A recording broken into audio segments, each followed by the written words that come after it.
السلام عليكم ورحمة الله وبركاته دمانتي كسو دوادا مقال عصب مقالكينا waxaan ku qaadan doonaa xawayaan casharkeennii labaad ee taxaneennii Adobe Photoshop Update ama casharradeennii aynu dib u cusboonaysiinay ee Adobe Photoshop channel ku jiray maanta waxaan qaadan doonaa xawayaan interface explanation oo ah create your open iyo interface-ka gudaha inaynu sharaxno marka intaan casharka bilaabin waxaan ka codsanayaa haddii aad channel ku cusub tahay hore noogu soo biirin subscribe noo saar si aan casharrada dama ku dhaafin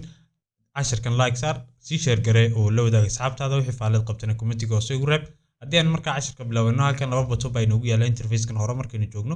waxa inoogu yaala waxa weeyaan create new iyo open baa inoogu yaala marka waxa ka dhigan waxa weeyaan open waxa weeyaan inaad soo furato project aad hore u samaysay ama meel dhexe ku joogay ama aad soo furato file tab ay Photoshop support gareynayso sida JPEG PNG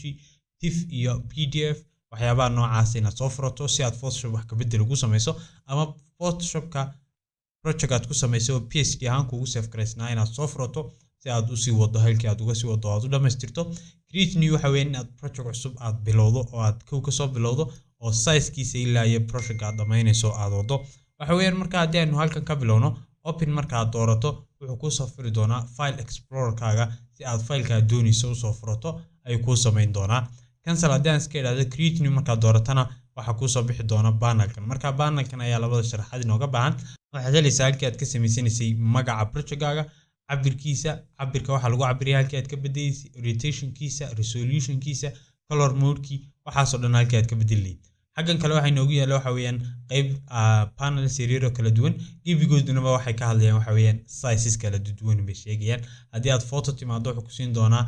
sizes kala duwan landscape iyo portrait haddaad print timaado wuxuu ku siin doonaa waraaqii wax lagu daabacay hadday noqoto A4 A6 A5 A3 A4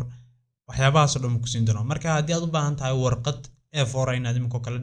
design A4 baad samaynaysaa uma baahnin inaad cabirka A4 soo raadiso oo aad halka cabirka geliso kaliya waxaad samaynaysaa waxa weeyaan inaad halkan timaado Photoshop-ka create new doorato print baad imanaysaa kadib waxaad dooranaysaa warqadda aad doonayso ee A4 ta inta markaad samayso kadib waad sii wadanaysaa oo design-ka ayaad ku samaynaysaa waxa kale oo uu leeyahay art and illustration iyaga laftoodu waa art board kala duwan sizeskooda kala duwan yahay webkii baa noo soo haray webku marka waxa weeyaan waa hero site-ka ama qaybta hore web page-ka qaabka uu soo muuqanayo sizes kala duwan oo device kala duwan hadday noqoto MacBook Pro 13 MacBook Pro 15 iMac 27 inch waxyaabahaas oo dhan marka waa screen size kala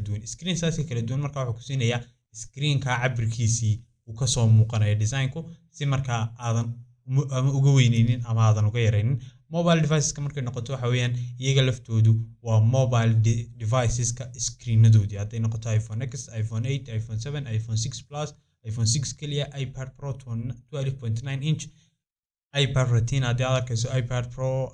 Microsoft Surface Pro waxyaabahaas oo dhan ku siinaya marka gebigoodu waxay ka hadlayaan waxa weeyaan waa sizes kala duwan marka haddii aan recents ku soo noqono recents waxa inoogu xiga qayb la yiraahdo save it marka waxa inooga hadlaysaa waxa weeyaan waa design aad doonayso cabirkiisa aad ogtahay inaad waqtiyo fara badan aad isticmaali doonto ama dhowr jeer aad isticmaali doonto marka waxaad samaynaysaa si aadan maalin kasta cabirkii aadan mar walba u gelinin inaad hal mar gashato magac u bixisato save garaysato si mar walba aad doonayso inaad design cabirka ku fadhiyo aad samayso aad ayar u soo furato marka haddii aan recents-ka ku soo noqdo halkan aan imanayaa halkan magaca ayaad gashanaysaa aad doonayso project-kaaga imko kale halka waxaan gashanayaa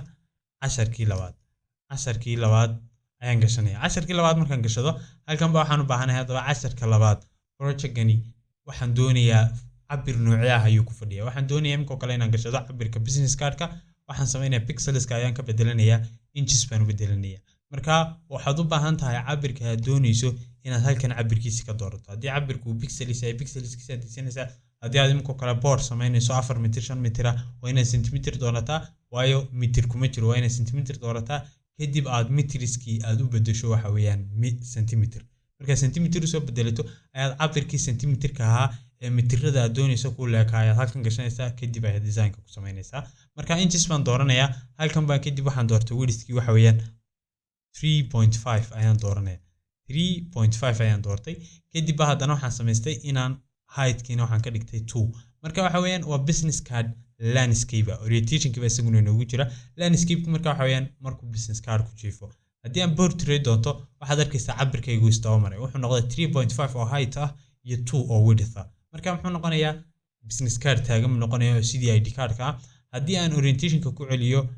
landscape-kiisina wuxuu noqonayaa business card jiifa oo caadiya buu noqonayaa. halka resolution-kii baa igu yaala. resolution-ka labaad isticmaali doontaa markaad samaynayso sida business cardada, postiyada Facebook la soo gelinayo, waxyaabaha yaryar markaad samaynayso waxaad isticmaalaysaa resolution-kaaga 300 baa isticmaalaysaa. markaad samaynayso projectyo waaweyn sida borderka oo kale 3 mitir, 2 mitir, 1 mitir markaad samaynayso waxaad isticmaalaysaa resolution 70. waayo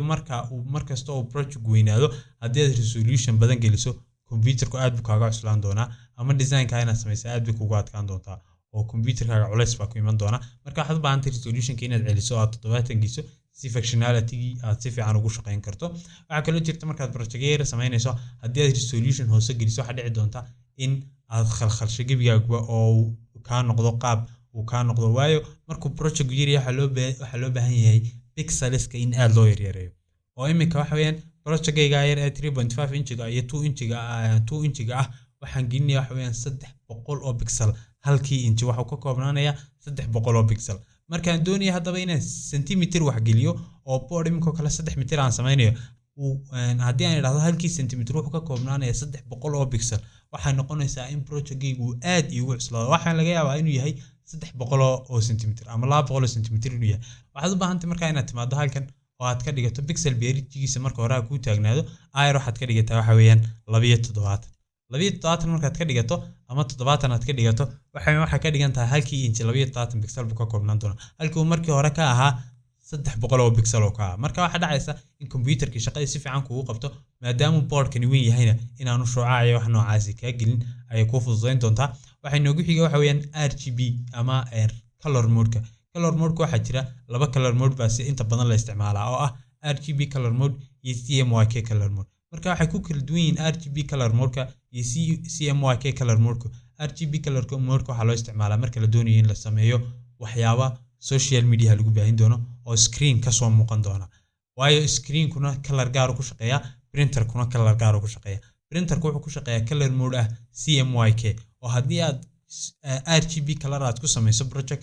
markanuu screen-ka kaaga muuqdo qaabka uu u muuqdo kuuguma daabacmayo marka printer-ka la geeyo oo waxa geli doona cadaan. marka haddii aad laakiin ku samayso CMYK color mode wuxuu ku siin doonaa preview-ga hadhow marka la daabacayo qaabka uu ekaanay. waayo hadhow marka la daabaco isla qaabka cadaanka kuugu soo bixi doona oo wax difference ma iman doono. qaabka weeyaan color mode-kuna. markaan doonayay imika inaan save garayso business card-kayga halkan baan tegayaa oo ah save. click baan leeyahay kadib waxa la oranayaa magacu bixi. ayarba halkan waxaan ku qoranayaa business card ayaan halkan ku qorayaa. kadib ayar waxaan leeyahay save preset markaan idhaahdo save-ka maxay soo galay business card 2 mitir iyo 1 mitir inkasta aanu cabirkii saxda ahayn laakiin waxaan qaadanaa waxa weeyaan qaabka aad u save garaysanayso. haddii cabirku ka qaldamo ayar baad halkan imanaysaa delete icon-kaas aad ku dhufanaysaa ayar baa laga saarayaa. qaabkaas aad u isticmaalaysaa qaybtan hore. haddii markaan imika create idhaahdo waxaynu soo geli doonaa qaybtii gudaha ahayd. waa halka casharada inta kale aynu ku qabsan doono aynu casharada ku qaadan doono. toolbar-ka intiisa kalena waynu sharixi doonaa, interface-kan kalena waynu sharixi doonaa insha Allah. halkaas cashar ku joojinayaa. fadlan haddii aad channel-ka ku cusub tahay subscribe noo saar, like nagu dhiirigeli, wixii faaleed qabto commentiga hoose igu reeb. Assalaamu calaykum waraxmatullaahi wabarakaatuh.